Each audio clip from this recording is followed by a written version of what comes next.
पुणे आणि पिंपरी चिंचवड महानगरपालिकेच्या चारही बाजूला PMRDचं क्षेत्र विस्तारलेलं आहे। PMRDने जवळपास 6 ते 7 वर्ष अथक मेहनत करून प्रयत्न करून त्याचा DP आराखडा तयार केला, शासनाकडे मंजुरीसाठी पाठवला।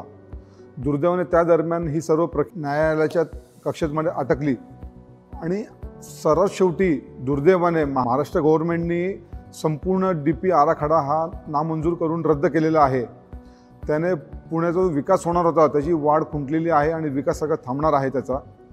आणि माझा अजून एक असा प्रश्न आहे, PMRDने जे प्रस्तावित DP रस्ते होते त्याचे TDR दिलेला आहे, लोकांनी तो TDR मार्केटमध्ये विकून पैसे घेतलेले आहे आणि त्या TDRचं PMRD करणार तरी काय, आता तो निर्णय कसा करणार आहे? आणि याचा संपूर्ण पुणे जिल्ह्याला कमीत कमी पुणे जिल्ह्याने 20 वर्षांनी मागे जाईल विकासामध्ये या गोष्टीने। मी शासनाला विनंती करतो, ही जी संपूर्ण प्रक्रिया लवकरात लवकर सुरू करून लवकरात लवकर विकास आराखडा मंजूर करावा, जेणेकरून पुणे जिल्ह्याचा विकास परत वेगाने होऊ शकतो। थँक्यू।